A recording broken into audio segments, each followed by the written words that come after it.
Okay, today I'm going to show y'all how I make my mega trees. On the base of my trees I have I use wood.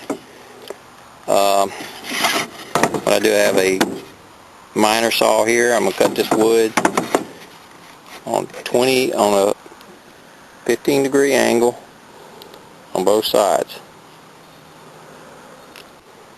Okay, I cut that one, see, on a 15-degree angle, and I'm going to flip the board over.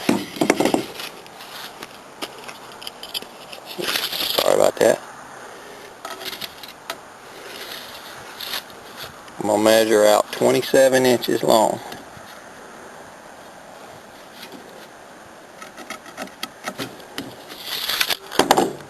And we're going to cut that again on the same angle. Okay, when it's cut, that's what it looks like. You need 12 of these for a base. 12 of these will make, at a 15-degree angle, will make a complete circle. If you go over here, see I already cut a couple of them. And you lay it together. What I do when I put it together, I'll take a 3-inch screw and come in on an angle and tie the two together all the way around.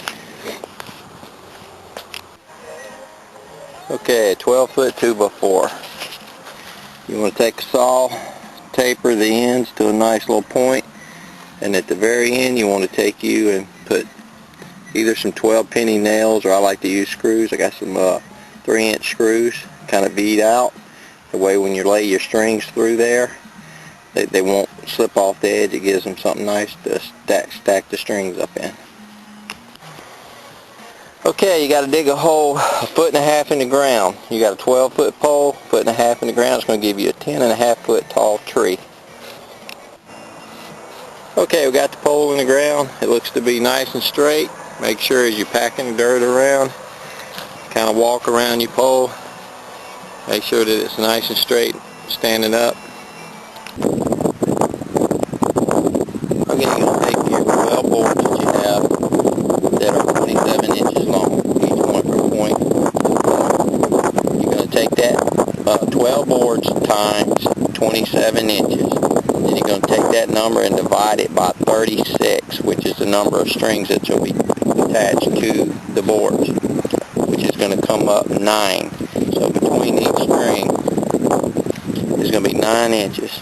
Or you can take each board and mark from in 4.5, 13.5, 22.5, and that'll work out perfect all the way around the tree at 9 inches apart. Okay, after you get your pole stood good, you want to take your 12 boards that are cut on a 15-degree angle, lay it around, make you a nice circle around the pole, and then on each corner what you want to do is you want to take, I use 3-inch deck screws with the star tip, because star tip seems to not strip out as quick as the Phillips. Anyhow, what you want to do is you want to come in, you want to place it on an angle and just toe nail it in from one to the other, just like that. Hooks them together nice. I mean, it makes it pretty sturdy. It's not going to go anywhere once you get all your strings on it. Okay, this particular 10.5-foot tree is going to have 18 strings of lights, 18 100-strand lights. And it's going to take 6 clear and 12 red. That's what this tree will be, which is 1,800 lights. But because they go up to the top, because they start at the bottom, they go up to the top and back down, you're going to have 36 strings connecting to the bottom. So they'll actually look like 36 strings of lights. Okay, open all the boxes of the lights and check them one at a time to make sure that each string does work. That way, if they don't work while they're still wound up, you can shove them in the box, return them, get your money back, or swap them out. Because you don't want to put a string of lights on this tree that doesn't work. You will regret it. And then after that, you see I lightly tied, just kind of tied one end to to my pickup truck here. What I do is I stretch out the string and go to the end. If you can see this or not. What I do, I just kind of stretch it a little bit. It takes some of them kinks out of it from being wrapped in that box so long. Just kind of stretch it, wiggle it around a little bit. And if it's a warm day, they'll lay out pretty good.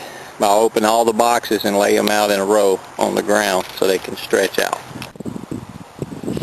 Okay, I laid out all my strings in groups of 6. I got 6 clear, 6 red, and a group of another 6 red.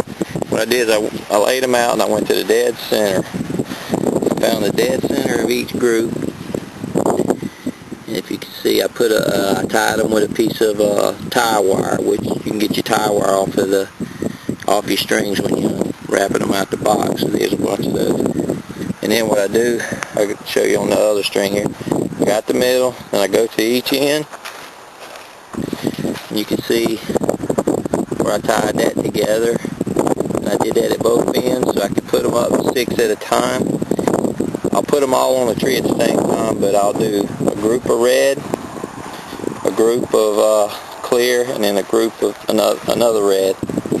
This just kind of helps from getting tangled up. Okay, I got a 4-foot ladder here, which 6 foot tall. I can easily reach the top of the pole standing on it.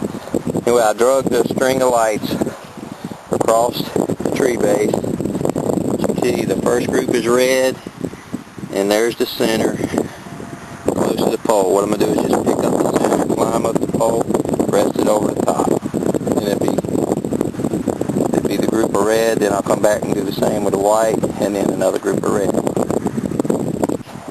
Okay, we got the first group hanging over the pole. I got I say white, I mean clear. I got my next string here, there's the center. We're going to do the same thing with it, put it at the top of the pole. 2 groups, a red and a clear. We got the center lined up for the last one. Remember, try to keep your groups separate. Kind of spread them out so they don't get tangled up. And we're going to put the last group up now. Okay, when you get them all up there, you want to separate them into groups. Do a group of red, a group of clear, and a group of red. Bring them down, stretch them out. And this is what your tree looks like. See if I can get that in there.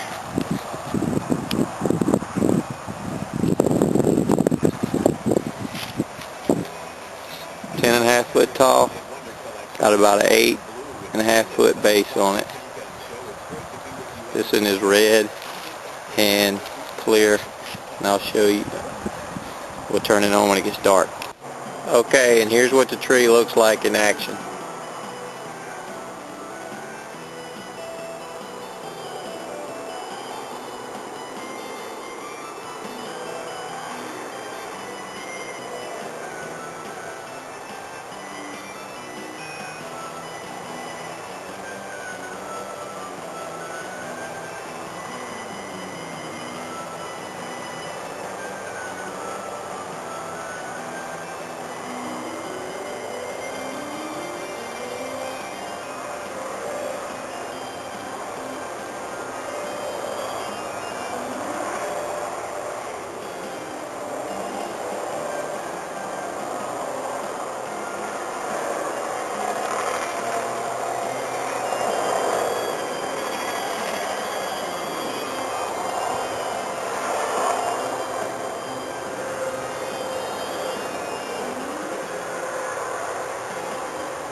And here's what the blue one looks like in action.